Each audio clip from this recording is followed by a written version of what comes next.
Vote চুক্তি ভিন্ন ভূমিকায় সিউড়ির 18 নম্বর ওয়ার্ডের তৃণমূল কংগ্রেসের নেতা কর্মীরা দেওয়াল লিখন মুছে ফেলা থেকে শুরু দলীয় পতাকা খুলে ফেললেন ঘাসফুল শিবিরের নেতারা। তাদের দাবি ভোট প্রক্রিয়া শেষ হয়েছে, তাই নিজের এলাকাকে পুনরায় আগের মতো করে তুলতেই এই উদ্যোগ নেওয়া হয়েছে। পাশাপাশি অন্যান্য দলের নেতা কর্মীরাও যেন একই কাজ করেন সেই আবেদন করেছেন তারা। বুধবার সকাল থেকে সিউড়ির 18 নম্বর ওয়ার্ডের হারজন বাজার সহ একাধিক এলাকায় শাসক দলের দেওয়াল লিখন মুছে দেওয়া হয়। পাশাপাশি ওই এলাকায় শাসক দলের যে সমস্ত পতাকা লাগানো হয়েছিল সেগুলিকেও খুলে দেওয়া হয়। যদিও এই বিষয় নিয়ে কটাক্ষ করেছে বিজেপি।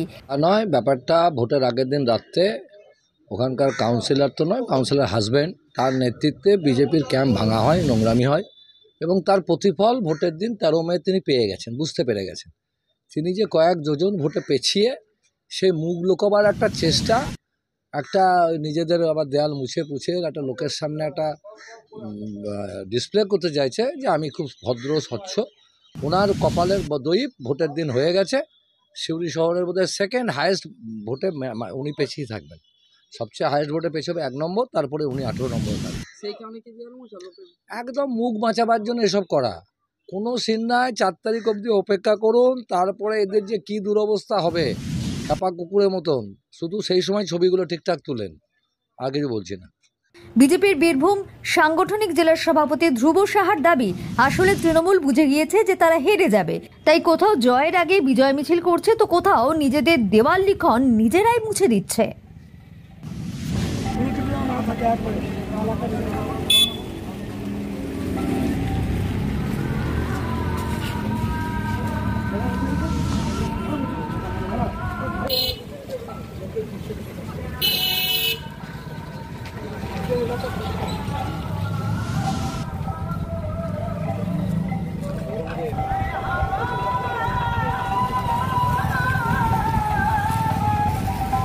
18 নম্বর ওয়ার্ড, যেই ওয়ার্ডের কাউন্সিলর পিঙ্কি দাসের নির্দেশে আমরা আমাদের এলাকার যত দেয়াল আমরা লিখেছিলাম ভোটের শতাব্দী রায়ের নির্বাচনী প্রচারের জন্য, সমস্ত দেয়াল ধাপে ধাপে আমরা মুছে দিচ্ছি।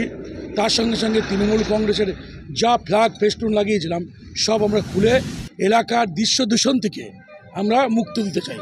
কারণ দেখুন, ভোট আসে ভোট যায়, কিন্তু এলাকাটা তো আমাদের শহরকে সুন্দর রাখার দায়িত্ব আমাদের সকলের আছে।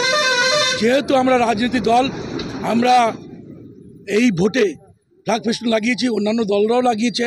আমি অনুরোধ করব অন্যান্য দল এবং অন্যান্য ধর্মীয় যারা ফ্ল্যাগ ফেস্টুন লাগিয়েছেন, এলাকার সৌন্দর্যের জন্য, এলাকার দৃশ্য দূষণ থেকে বাঁচানোর জন্য সবাই পরিষ্কার করে দিন।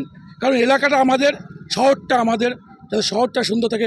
ভোট যাওয়ার হয়ে গেছে, মানুষের যা রায় বাক্সে পড়ে গেছে, এবার এলাকাকে সুন্দর রেখে আমরা যাতে এলাকায় মানুষকে একটা সুন্দর এলাকা উপহার দিতে পারি, পরিষ্কার পরিচ্ছন্ন রাখতে পারি, এটাই আমাদের মূল।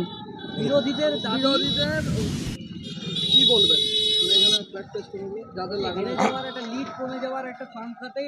প্রথম কথা হচ্ছে, বিরোধীরা কে কি বলছে আমার দেখার দরকার নাই। বিরোধীরা এটা জানে এখানে 1 লাখ ভোটের উপরে শতাব্দী রায় জয়ী হবে। দ্বিতীয়ত, বিরোধীরা এই ধরনের সংস্কৃতির সঙ্গে বিশ্বাসী নয়, তো ওরা হচ্ছে উগ্র সাম্প্রদায়িক বিবাদের রাজনীতি করে। ওরা মানুষের ভালো চায় না, দৃশ্য দূষণ থেকে মানুষকে বাঁচানোর চেষ্টা করে না। ওরা কি বললো আমাদের কর্ণপাত করার কোনো ব্যাপার নয়। আমরা জানি এলাকাটা আমাদের, দায়িত্বটা আমাদের বেশি, তাই আমাদের কাজ করতে হবে। অনুরোধ করবো হাত জোড় করে বিরোধীদেরকে যে আপনাদের যদি ফ্ল্যাগ ফেস্টুন থাকে সেগুলো আপনারা খুলে ওয়ার্ডটাকে পরিষ্কার রাখুন, ওয়ার্ডটাকে সুন্দর রাখুন। আপনার নাম? আপনি কে? আমি পবিত্র দাস, এই ওয়ার্ডের আমাদের এই ভোটের দায়িত্ব নিয়েছিলাম।